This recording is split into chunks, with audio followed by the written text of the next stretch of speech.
Bradesco. Entre nós, você vem primeiro. Olá, boa noite. Boa noite. A trégua nas chuvas do Rio Grande do Sul permitiu que a Prefeitura de Porto Alegre voltasse a retirar lama e entulho no centro histórico. A queda no nível do Guaíba também trouxe um alento aos moradores e comerciantes da capital gaúcha.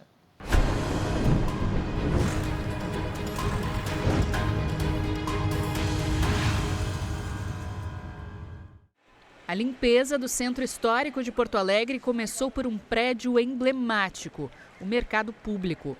O local foi inundado no início do mês. As chuvas recentes pausaram o trabalho, que foi retomado hoje. Muita coisa estragada, acredito, que é banca de comida, né? A maioria, tudo produtos coloniais. E perca de produtos materiais, assim, máquinas e tudo mais, que ficaram tudo debaixo d'água. O comércio da Ana ficou completamente destruído. A gente não tem ideia, né, da força da água, da capacidade que ela tem de destruir tudo, né? Tá aí, é destruição total, é muito triste, é difícil. Desde o começo da limpeza, foram retiradas mais de 13 mil toneladas de resíduos das ruas de Porto Alegre, como lama e móveis estragados. Apesar de a água ter escoado em boa parte do centro histórico, ainda há áreas alagadas. Em toda a cidade, 56 vias estão bloqueadas por causa da inundação. A boa notícia é que o Guaíba está na marca de 3 metros e 75 centímetros, apenas 15 centímetros acima da cota de inundação. A tendência é que o nível baixe lentamente até o fim da semana, se não voltar a chover. Enquanto Porto Alegre tenta voltar à normalidade, outras cidades gaúchas estão debaixo d'água. Em Canoas, Dona Maria e seu Roberto tiveram a casa alagada e esperaram mais de 24 horas por resgate. Todo mundo perdeu, é um desespero, não sobra nada dentro de casa. Mas eu tenho fé que um dia a gente vai conseguir tudo de novo. Alguns moradores da cidade estão ilhados. Este homem recebeu comida e água potável de uma equipe do Exército que, num veículo anfíbio, visitou as áreas atingidas. A ministra da Saúde, Nízia Trindade, também acompanhou as doações. Uma das preocupações é com a disseminação de leptospirose. O estado registrou quase 1.000 notificações de casos suspeitos da doença transmitida pelo contato com a urina de animais. 124 casos foram confirmados, 5 pessoas morreram e outros 4 óbitos estão em investigação. A comitiva do governo federal, que esteve hoje no Rio Grande do Sul, também contou com outros 6 ministros que anunciaram medidas para a reconstrução do estado. Em 3 semanas, nós já aprovamos 431 planos de trabalho só no âmbito do Ministério da Integração e Desenvolvimento Regional. 431 planos de trabalho, majoritariamente para ajuda humanitária e restabelecimento. E temos já planos de trabalho de reconstrução aprovados. E para a gente é fundamental tirar a água e ir limpando cada bairro. O primeiro lote do benefício de R$ 5.100 destinado às famílias atingidas já foi encaminhado à Caixa para o pagamento. 34.196 famílias vão receber, nesse primeiro lote, dos 5.100. Nós queremos ter 2 listas por semana, na medida que as listas forem chegando das prefeituras, elas serão disponibilizadas no site e tão logo as pessoas validem as informações sobre as famílias, num prazo de no máximo 48 horas, esse dinheiro vai estar na conta. E veja também. Ministério da Agricultura anuncia fundo para ajudar os produtores gaúchos a retomar as atividades. Bombas cedidas por arrozeiros ajudam a escoar a água do aeroporto Salgado Filho. Congresso mantém veto que impede punição para quem espalhar fake news. Nova vacina contra a subvariante da Covid começa a ser aplicada no Rio de Janeiro. Medalhista olímpico no salto com vara, Thiago Braz, é suspenso por doping.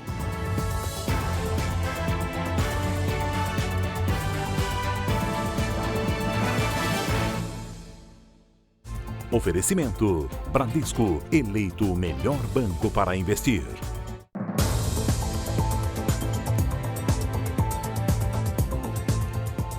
Dados da Ouvidoria Nacional de Direitos Humanos revelam que a cada minuto, 3 crianças ou adolescentes sofrem algum tipo de violência no Brasil. Com a disparada de casos, o Tribunal de Justiça de São Paulo criou 2 novas varas especializadas nesse tipo de crime para acelerar o julgamento dos processos. Eles estão em busca de um recomeço. São crianças e adolescentes vítimas de violência nessa casa de acolhimento. Na maioria dos casos, o agressor é alguém da própria família. As pessoas que deveriam amá-la acabam praticando certos atos, então dói. Só que a gente não pensa na dor da gente, a gente pensa na criança, no que a gente pode fazer e trazer para ela segurança, para que ela possa de novo acreditar e ter esperança. É preciso estar atento aos sinais dados pelas crianças, muitas vezes um pedido de socorro silencioso. Ficar reprimida, não querer se comunicar, ficar isolada, porque muitos ficam isoladas, não só em casa, mas na escola também, elas se isolam, não ficam com um grupo de amigos. Então tudo isso tem que ser observado e qualquer sinais tem que ser chamado a criança, tem que, se souber, tem que quebrar esse silêncio que existe e tem muitos. As estatísticas são assustadoras. A cada minuto, 3 crianças ou adolescentes sofrem algum tipo de violação dos direitos humanos no Brasil. São vítimas de abandono, agressões e abuso sexual, entre outros crimes. Um exemplo é o bebê Oliver, de apenas 2 meses, internado nesse hospital em Mogi das Cruzes, na Grande São Paulo, com fraturas, lesões na cabeça e hematomas em todo o corpo. Os pais, Stephanie da Silva Ventura e Patrick Conrado de Carvalho, foram presos, suspeitos de agressões e maus tratos contra o próprio filho. A mãe dizia que a criança levou uma queda do berço, tá? E não condiz, versão que não condiz com os ferimentos encontrados na criança. Tanta gente aí querendo adotar uma criança, tanta gente procurando uma família e o camarada que tem uma criança em casa e faz um papel desse. Segundo a Ouvidoria Nacional de Direitos Humanos, em todo o país foram mais de 570 mil casos entre o início do ano e o dia 15 de maio. As denúncias aumentam no Poder Judiciário. Com o acúmulo na demanda, o Tribunal de Justiça de São Paulo instaurou 2 varas especializadas em crimes praticados contra crianças e adolescentes da capital paulista. A ideia é dar mais rapidez aos processos. Toda especialização, seja em qual ramo do direito for, tanto no direito privado, no direito criminal, do direito público, ela é salutar. Especializa o juiz, especializa a equipe técnica, isso faz com que o processo seja tratado com maior dedicação e maior celeridade também, sem dúvida alguma. Na casa de acolhimento, cada uma dessas crianças tem a esperança de voltar para o convívio com a família, mas protegidas dos antigos agressores.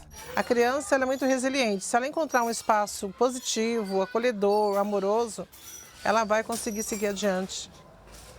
No Rio de Janeiro, foi encontrado o corpo da menina de 11 anos que desapareceu a caminho da escola. O principal suspeito do crime é ex-cunhado do pai da criança. A família esperava por informações na porta da delegacia quando recebeu a confirmação. O corpo de Sofia Veloso da Silva, de 11 anos, foi encontrado dentro de uma lixeira. Confirmada, a madrinha dela acabou de me ligar. A madrinha dela acabou de falar comigo, eu tenho certeza. A menina desapareceu ontem de manhã quando ia para a escola na Ilha do Governador.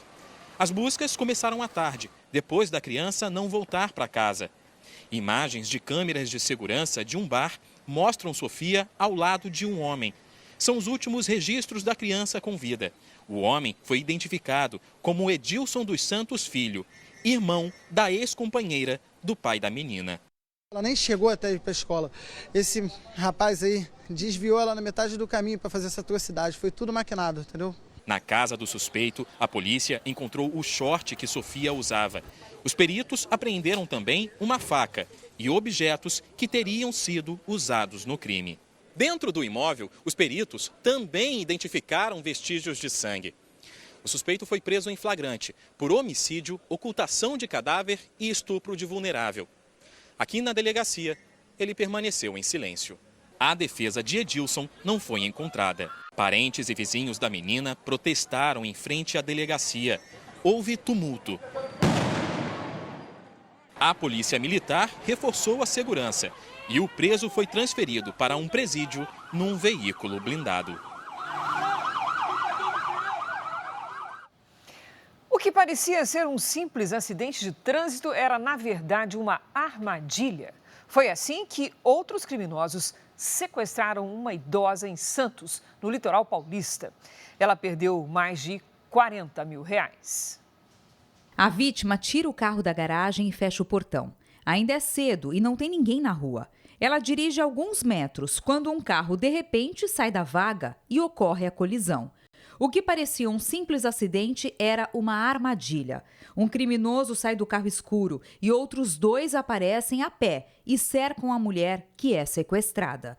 O crime foi num bairro residencial de Santos, no litoral de São Paulo. A vítima, uma mulher de 63 anos, é gerente de um açougue e foi levada encapuzada para um morro da cidade. Ela teve que entregar dinheiro, cartões bancários e 2 celulares à quadrilha.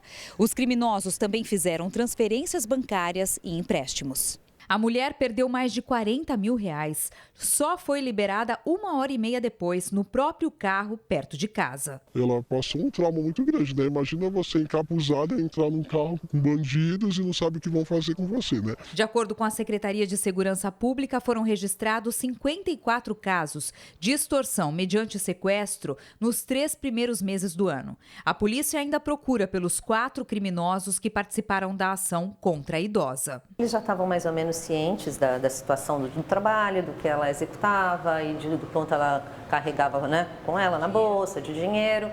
E realmente foi algo que eles planejaram, não foi nada assim de repente.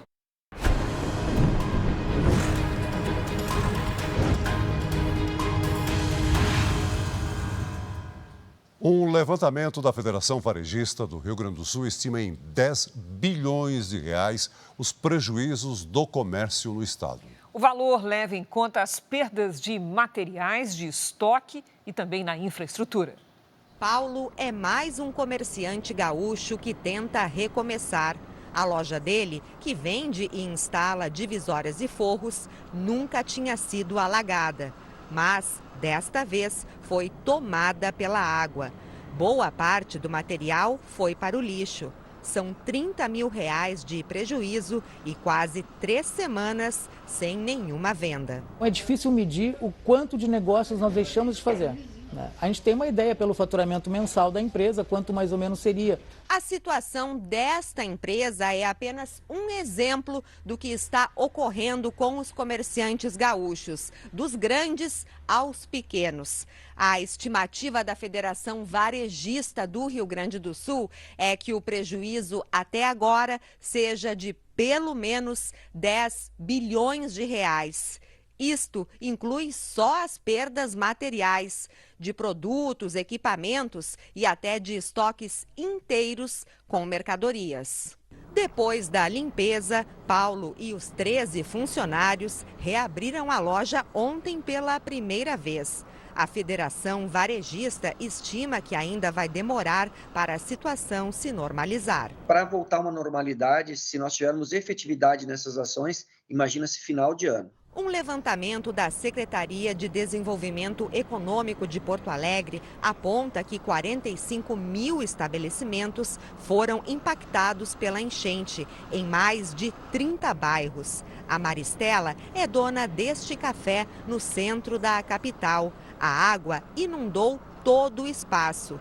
Produtos e móveis foram perdidos. Chegou até aqui a água e ela ficou 12 dias, eu fiquei com o café submerso 12 dias. Um trabalho de uma vida toda, eu me emociono, porque eu trabalhei muito para ter isso aqui. Tudo isso aqui era meu, agora eu não tenho nada. Ainda nesta edição, técnicos começam a avaliar os estragos causados pelas inundações nas lavouras do Rio Grande do Sul. Nos Estados Unidos, subiu para 24 o número de mortos após tornados e tempestades atingirem a região central do país. Tempestades e ventos de quase 130 quilômetros por hora foram registrados hoje no Texas. A população também enfrentou chuvas de granizo. O Texas e outros estados ainda lidam com a destruição provocada por tornados e tempestades no último final de semana.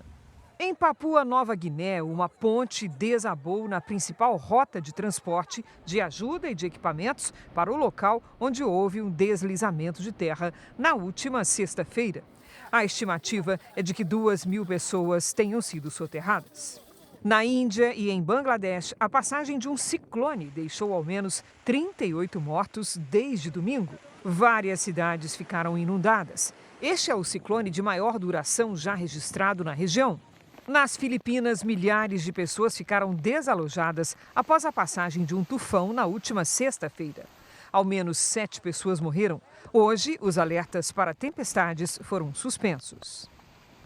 Aqui no Brasil, a chuva deu uma trégua na região sul e as rajadas de vento chegaram a 70 quilômetros por hora em alguns municípios. Já está conosco a Lidiane Sayuri. Oi, Lid, boa noite. Como é que vai ficar o tempo na quarta-feira? Mais frio e sem chuva em grande parte do centro-sul do país, viu, Cris? Boa noite para você. Oi, Celso, muito boa noite a todos. Neste momento, as nuvens mais carregadas estão sobre o oceano. Amanhã, a frente fria avança e intensifica o frio nos estados das regiões sul, sudeste e centro-oeste. O amanhecer será gelado e com chance de geada em Timbó Grande, Santa Catarina, Guarapuava, no Paraná, Ponta Porã, Mato Grosso do Sul e Rancharia, São Paulo. Logo cedo, os termômetros devem registrar entre 2 e 6 graus. A frente fria também leva a chuva ao Rio de Janeiro e ao Espírito Santo. Em Cabo Frio, Macaé, Mimoso do Sul e em Marataízes, a chuva forte pode vir a qualquer hora. No litoral dos estados, tem alerta de ventania e mar agitado com ondas de até 3 metros de altura. Nas regiões norte e nordeste, a circulação de ventos úmidos forma nuvens de temporais, principalmente sobre Boa Vista e Natal. Quarta-feira ensolarada na grande área clara aqui do mapa. À tarde faz até 19 graus em Porto Alegre. No Rio de Janeiro, máxima de 23. Em Campo Grande, 21. João Pessoa, máxima de 31 com tempestades a qualquer hora. A capital mais quente será Palmas, com 34. Em São Paulo, tempo firme, com máxima de 19 graus. Em Belo Horizonte e em Brasília, faz até 28. Curitiba, neste momento, é a capital mais fria do Brasil e segue com esta marca amanhã, com mínima de 5 e máxima de apenas 17 graus. Cris, Celso. Valeu, Lid. Amanhã, Lid. Ainda hoje, Metrô de São Paulo faz campanha para ajudar a localizar crianças desaparecidas. E também, produtores rurais do Rio Grande do Sul se unem para ajudar a drenar a água do aeroporto de Porto Alegre. Israel conclui que as munições usadas contra os terroristas do grupo Hamas não seriam suficientes para provocar o incêndio que deixou 45 mortos na faixa de Gaza. O exército de Israel concluiu que as munições usadas contra os terroristas do Hamas não seriam suficientes para provocar o incêndio que deixou 45 mortos na faixa de Gaza. Hoje, as operações terrestres avançaram dentro da cidade de Rafah.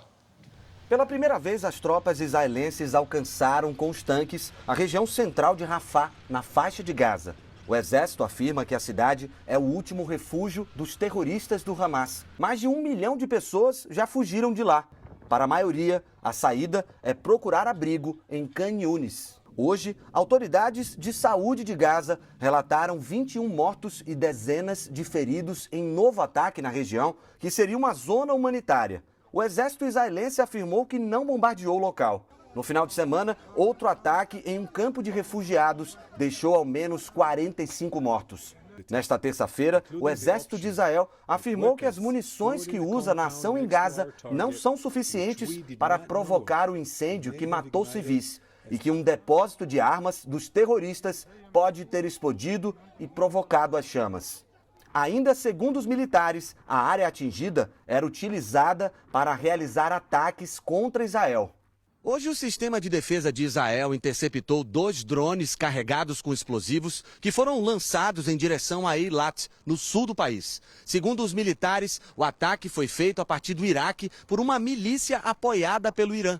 Não houve feridos. Espanha, Irlanda e Noruega oficializaram nesta terça-feira o reconhecimento da Palestina como Estado. Em nota, Israel acusou o premier espanhol Pedro Sánchez de ser cúmplice de incitação ao assassinato do povo judeu. Na semana passada, quando a medida foi anunciada, o governo israelense afirmou que iria retirar os embaixadores do país, da Noruega e Irlanda. Um dos julgamentos criminais contra Donald Trump chegou à reta final nos Estados Unidos. Hoje, a defesa do ex-presidente e a promotoria apresentaram os argumentos finais. Trump é acusado de fraude fiscal por tentar comprar o silêncio de uma atriz com quem ele teria tido um suposto caso extraconjugal. Os advogados tentaram convencer os jurados de que o processo é um ato de vingança contra Trump. A defesa, mais uma vez, pretendia tirar a credibilidade das testemunhas da promotoria. Entre elas, Michael Cohen. O ex-assessor de Trump afirma que fez um pagamento em 2016 à atriz de filmes adultos Stormy Daniels, com quem Trump teria tido um caso extraconjugal. A negociação teria sido feita pouco antes das eleições presidenciais e o valor declarado como serviços jurídicos. Os advogados de Trump disseram que ele nunca conversou com Michael Cohen sobre o pagamento à atriz. Trump nega qualquer envolvimento com Stormy Daniels e se diz inocente das 34 acusações do caso. Na porta do tribunal, Trump disse que não fez nada de errado. Também em Nova York, o ator Robert De Niro classificou Trump como um perigo aos americanos e afirmou que, se o republicano for eleito neste ano, nunca mais deixará a presidência. Apoiadores de Trump criticaram De Niro e integrantes da campanha eleitoral do republicano disseram que o discurso do ator é uma atitude desesperada de apoiar Joe Biden. O presidente tenta a reeleição em meio ao menor nível de aprovação em quase 2 anos. O veredito do júri sobre a fraude fiscal deve sair nos próximos dias. Veja ainda hoje, medalhista olímpico Thiago Braz é suspenso por doping. Ministro da Agricultura anuncia a criação de fundo garantidor de crédito para produtores rurais do Rio Grande do Sul. Ministério da Justiça e Segurança Pública estabelece regras para o uso de câmeras nos uniformes de policiais. Em média, 220 pessoas desapareceram por dia no Brasil nos primeiros 4 meses desse ano. Quase 25% dos casos são de menores de idade. Agora, trens, metrôs e ônibus intermunicipais de São Paulo passaram a exibir as imagens de como pessoas desaparecidas estariam atualmente. Assim era Carlos Alberto Ramalho quando foi visto pela última vez aos 6 anos de idade. Já adulto, aos 28, ele estaria com esta aparência. Com a ajuda da família e da computação gráfica, o Laboratório de Arte Forense da Polícia produz as imagens. O apoio familiar durante a progressão, durante esse trabalho técnico é de extrema importância. O maior número de informações que a gente puder obter desse desaparecido através da família é o que vai realmente determinar um trabalho ilustrativo de boa qualidade. Essa técnica já é bastante usada pela polícia e agora vai poder ser vista por muito mais gente. Estações de trem, metrô e ônibus intermunicipais passaram a exibir imagens com a progressão de idade de desaparecidos. Numa região onde 7 milhões de pessoas usam transporte coletivo por dia, aumentam as chances de se reconhecer alguém. Dados do Sistema Nacional de Informações de Segurança Pública mostram que de janeiro a abril foram mais de 26 mil casos de desaparecimento, quase 25% são de menores de 18 anos. Há quase 30 anos, a Ivanise tenta encontrar a filha, que sumiu quando tinha 13 anos. Ela fundou o grupo Mães da Sé, que reúne pessoas com histórias parecidas. Então a gente, como mãe, só tem que agradecer. Agradecer ao trabalho da Polícia Forense por ter usar toda essa tecnologia para facilitar o reconhecimento e devolver para nós essa angústia de não saber o que fizeram com os nossos filhos. A reprodução da imagem do Hugo, aos 22 anos, vai entrar na campanha. Com isso, a mãe, que viu o filho pela última vez ainda criança, 17 anos atrás, voltou a sorrir e ter esperança de reencontrá-lo. Com essa foto, Eu tenho certeza que eu vou encontrar meu filho. É a única chance que eu tenho para alguém reconhecer e trazer o meu filho de volta. A polícia do Rio de Janeiro fez uma operação contra um grupo suspeito de desviar e furtar cabos de cobre de uma empresa de telefonia. O material era vendido ilegalmente por pessoas de uma mesma família no esquema que movimentou mais de 20 milhões de reais. 17 mandados de busca e apreensão foram cumpridos em endereços da Baixada Fluminense e da região metropolitana do Rio de Janeiro. Os agentes foram até Ferros Velhos e apreenderam 5 toneladas de cobre de origem duvidosa. De acordo com a polícia, os suspeitos eram da mesma família: pai, 4 filhos e a esposa. O grupo estaria envolvido na comercialização de material furtado ou desviado de uma empresa de telefonia. O esquema contava também com a participação de 12 funcionários e ex-funcionários de concessionárias de serviço público. Segundo a investigação, os criminosos movimentaram cerca de 22 milhões de reais entre outubro de 2022 e fevereiro deste ano. Além de receptação e associação criminosa, os investigados podem responder também por lavagem de dinheiro. Esse cobre passava para as empresas ligadas a outros membros da família, eram vendidos para outros ferros velhos e outras recicladoras, e depois esse dinheiro era pulverizado, distribuído para a conta dos demais familiares, e esse dinheiro era sacado rapidamente, né, para ocultar a origem dele. 2 pessoas foram presas em flagrante, uma por posse de munição de uso restrito e outra por furto de energia. Uma arma e 2 veículos foram apreendidos e um dos estabelecimentos da família foi autuado por falta de documentação. O furto de cabos de telecomunicação é um problema enfrentado em todo o Brasil. No ano passado, mais de 5 milhões de metros de cabos foram furtados ou roubados por criminosos, um aumento de 15% em relação a 2022. A comercialização impacta diretamente na continuidade de diversos serviços públicos essenciais para a sociedade e atinge milhares de pessoas na região onde esses cabos são subtraídos. A prévia da inflação acelerou em maio. O IPCA 15 ficou em 0,44%. Os setores de transporte, saúde e higiene pessoal foram os que mais pressionaram os preços. Cuidar da saúde e da beleza está mais caro, principalmente por causa do aumento no preço dos remédios e do reajuste dos perfumes. O setor liderou a prévia da inflação de maio, com alta de 1,07%. Os dados do IPCA 15 mostram um avanço da inflação em 8 dos 9 setores pesquisados em 11 regiões metropolitanas do país. Salvador foi a cidade com maior alta, 0,87%. Gasolina quase 2% mais cara. Etanol com elevação de 4,7% e uma disparada no preço das passagens aéreas puxaram o índice, que fechou em 0,44% entre a segunda quinzena de abril e a primeira de maio, o dobro da taxa registrada nos 30 dias anteriores. Apesar de ter acelerado, o resultado da prévia de maio ele veio um pouquinho abaixo da mediana de mercado. O grupo de alimentação e bebidas também registrou alta no IPCA. Pesaram na conta os preços do leite longa-vida, do café e no topo do ranking o quilo da cebola, que subiu em média 16%. Fui no mercado, estava R$16. Eu não peguei. Falei, não vou pegar. Da cebola? Da cebola. Por outro lado, houve itens que registraram queda de preço, como do feijão carioca, de carnes, de frutas e até do arroz, que no próximo índice, em junho, deve aparecer em alta, por causa das enchentes no Rio Grande do Sul.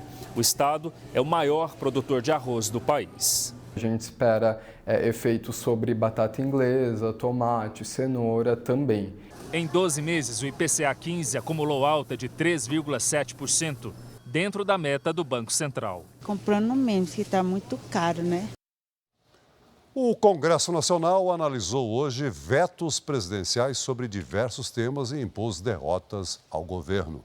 O repórter Tiago Nolasco está ao vivo em Brasília e tem outras informações. Boa noite, Tiago. Oi, Celso. Boa noite para você, para a Cris e para todos. Nesse momento começou uma sessão da Câmara dos Deputados, agora há pouco na sessão do Congresso. Os parlamentares derrubaram o veto do presidente Lula ao projeto que acaba com as saídas temporárias. Na Câmara foram 314 votos pela derrubada do veto e no Senado 52 votos. Com isso, estão proibidas as saídas de presos do regime semiaberto para visitas às famílias e para atividades de convívio social. Eles só podem deixar o presídio para estudar, benefício que não é permitido para condenados por crime hediondo, com o uso de violência ou grave ameaça contra a pessoa. Em outra votação, foi mantido um veto do ex-presidente Jair Bolsonaro, que impede a punição para disseminação de notícias falsas durante as eleições, as chamadas fake news. O Palácio do Planalto fechou um acordo para adiar a análise de temas como os vetos às leis sobre agrotóxicos e sobre a gratuidade no despacho de bagagens em voos comerciais. A boa notícia para o governo é que foi mantido o veto à Lei de Diretrizes Orçamentárias. Os parlamentares queriam obrigar o governo a pagar as emendas em uma data determinada. As chamadas emendas impositivas, embora tenham esse nome, o governo não tem um prazo específico para fazer os repasses.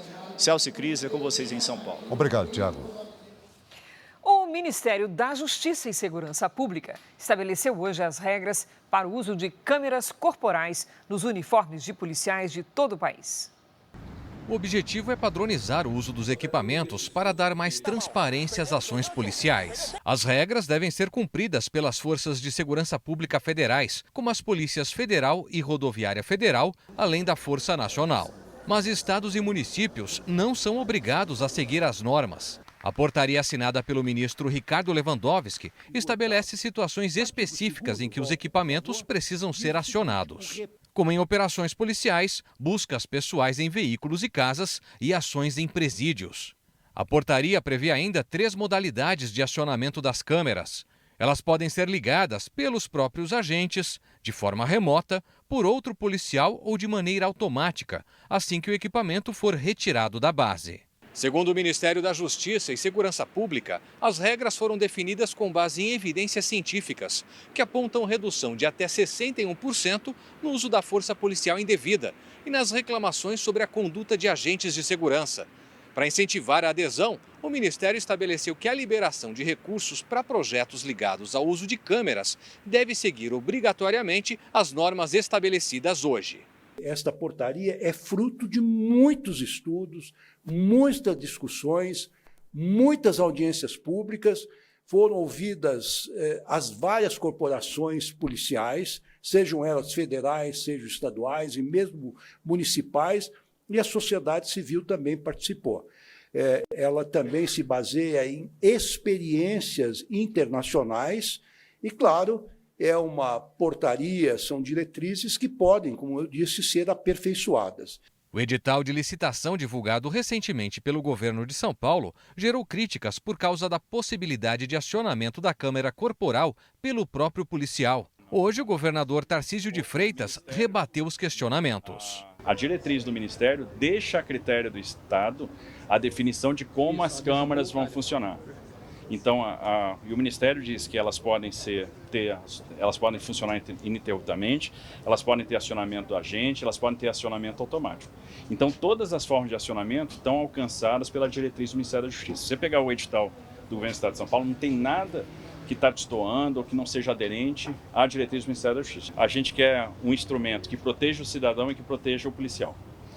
Veja a seguir, a água baixa nos estádios do Grêmio e do Internacional em Porto Alegre. Começa a vacinação contra a nova cepa da Covid-19 no Rio de Janeiro. Primeira remessa é para idosos acima dos 85 anos de idade.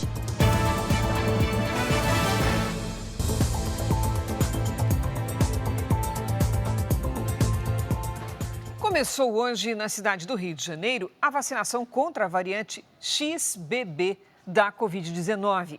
Nessa primeira etapa, serão vacinados idosos com 85 anos ou mais. A procura pelos postos de saúde foi intensa. O objetivo foi atualizar a caderneta de vacinação. Vacina protege a vida da gente. Eu tomei 5 vacinas contra a Covid e não tive Covid. Em circulação no país, a nova cepa da Covid-19 é mais transmissível do que as outras vistas até agora. Nas próximas semanas, o calendário deve contemplar outras faixas etárias, de acordo com o cronograma do Ministério da Saúde. O Brasil recebeu 9.500.000 doses da vacina contra a cepa XBB, que foram distribuídas aos estados. Nesta primeira fase, o Rio de Janeiro conta com 26.600 doses. Só na capital serão aplicadas 20.000. A vacina anterior, ela já não protege mais contra essa nova subvariante. Por isso, atualizar a vacina da Covid-19 é fundamental. O objetivo do governo federal é imunizar pelo menos 70 milhões de pessoas nessa campanha. Para receber a XBB, é preciso ter se vacinado com um dos imunizantes contra a Covid-19 há no mínimo 3 meses. O governo divulgou hoje uma melhoria na alfabetização no país. No ano passado, 56% das crianças estavam alfabetizadas no período previsto. O Ministério da Educação anunciou uma meta maior e pediu a colaboração de estados e municípios.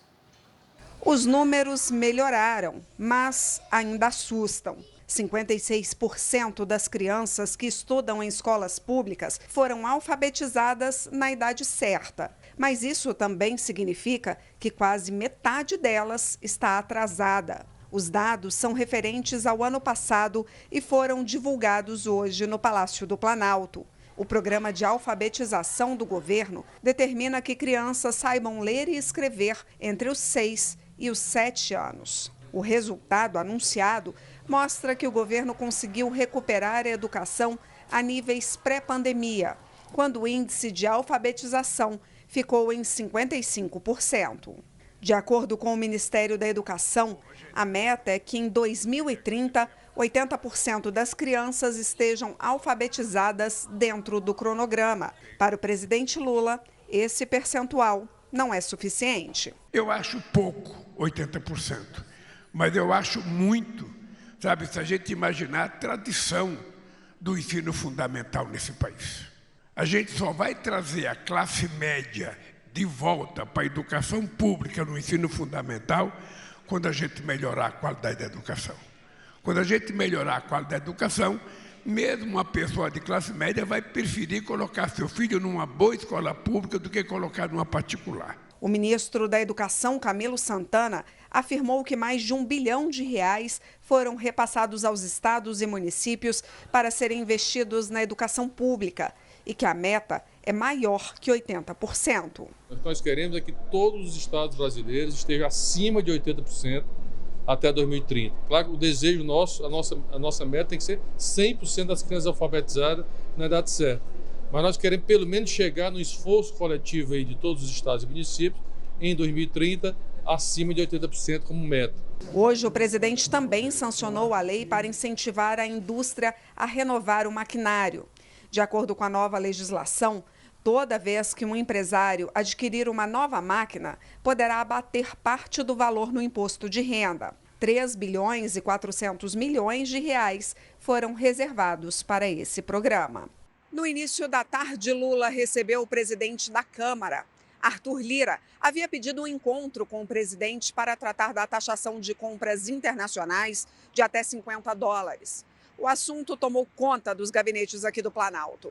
O presidente convocou o ministro da Fazenda, Fernando Haddad, para decidir o que fazer com essa medida, que é considerada impopular. Governo e Congresso chegaram a um consenso para a adoção de uma tabela que institui a alíquota de 20% para essas importações. O texto deve ser votado ainda hoje.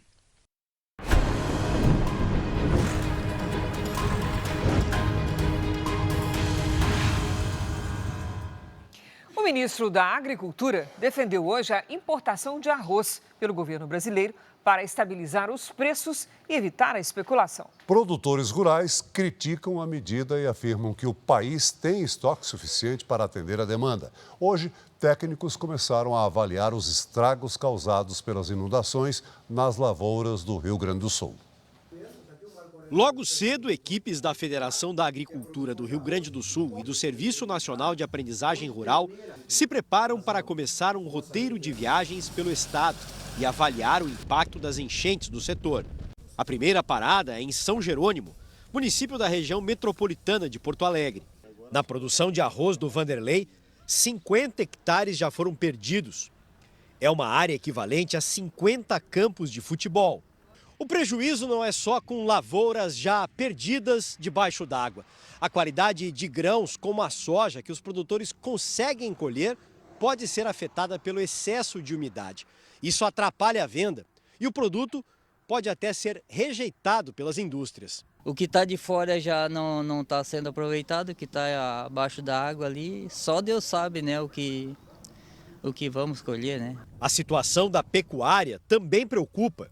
O gado com um mês com lombo molhado, uma pneumonia. O carrapato que veio com essa enchente vorazmente, não conseguimos fazer o controle. O Serviço Nacional de Aprendizagem Rural está fazendo um diagnóstico das necessidades dos produtores. O Senar vai dar apoio técnico para a recuperação de lavouras e de propriedades.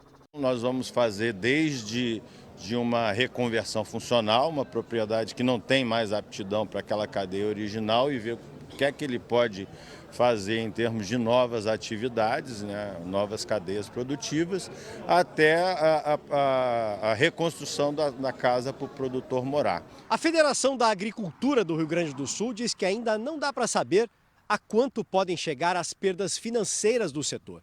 Um levantamento inicial feito com produtores de todo o estado aponta para um prejuízo de pelo menos 3 bilhões de reais. A Farsul defende que o governo disponibilize uma linha de crédito especial para os produtores gaúchos. 15 anos de prazo, 2 anos de carência e 3% de juros. Nós não queremos dinheiro de graça.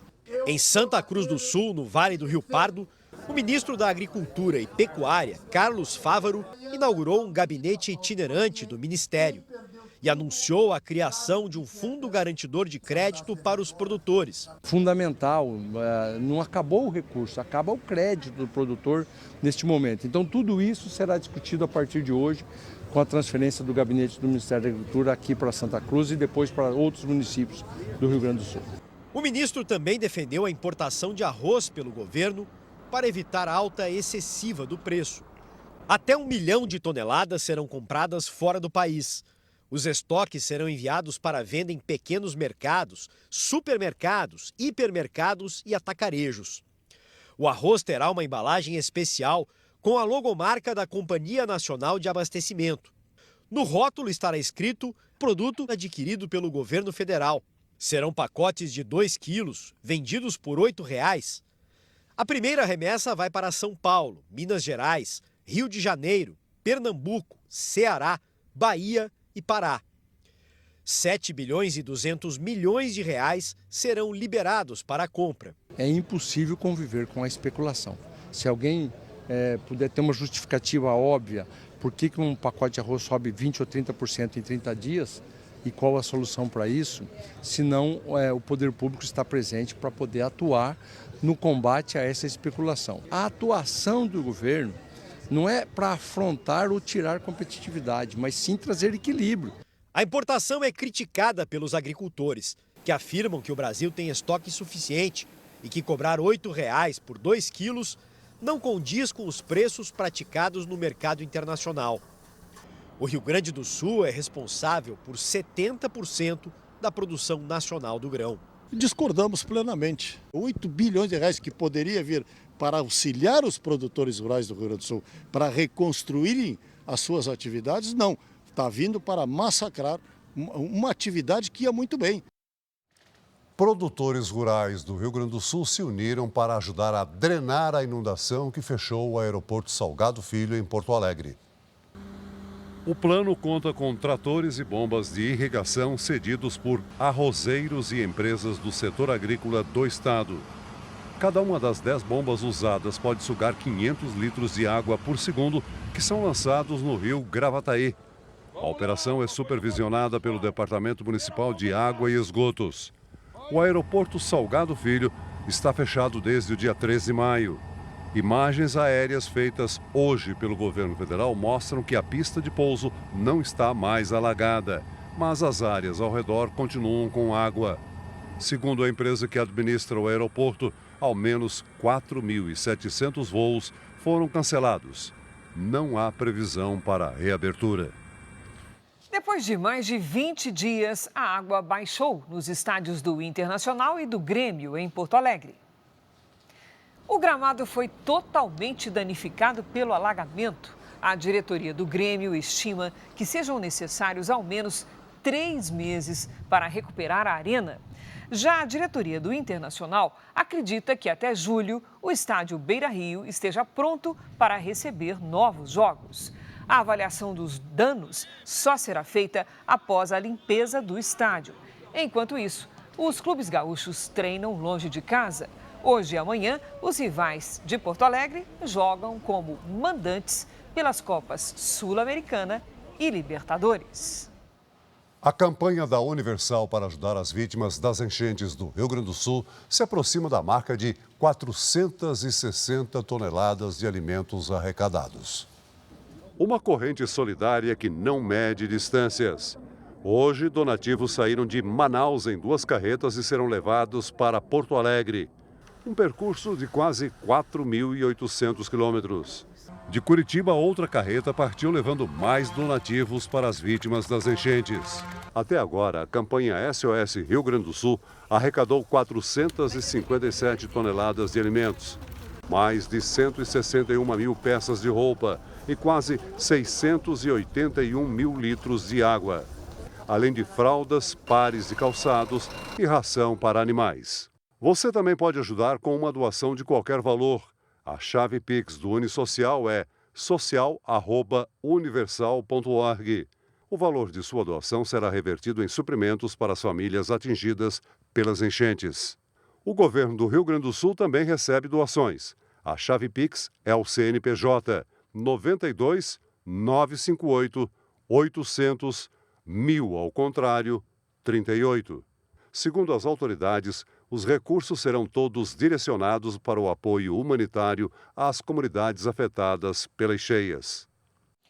Campeão olímpico do salto com vara dos Jogos Olímpicos do Rio de Janeiro, o brasileiro Thiago Braz foi suspenso por 16 meses após ser flagrado no exame antidoping. Hoje, a entidade máxima do atletismo confirmou que Thiago violou as regras da modalidade. Ele já estava suspenso desde julho de 2023, quando testou positivo para ostarina, substância usada para o aumento de massa muscular. O atleta diz ter sido vítima de contaminação cruzada. A defesa afirmou que já apelou à Corte Arbitral do Esporte para reduzir a pena. A tese defendida é que Thiago não consumiu o anabolizante de forma intencional. O objetivo dos advogados é conseguir que o atleta consiga disputar os Jogos de Paris daqui a menos de 2 meses. Essa edição termina aqui e à 00:30 tem mais Jornal da Record. Você fica agora com a série Reis, a divisão. E logo depois de Gênesis tem formação da zona de risco no reality A Grande Conquista. Não perca! Ótima noite para você. Boa noite.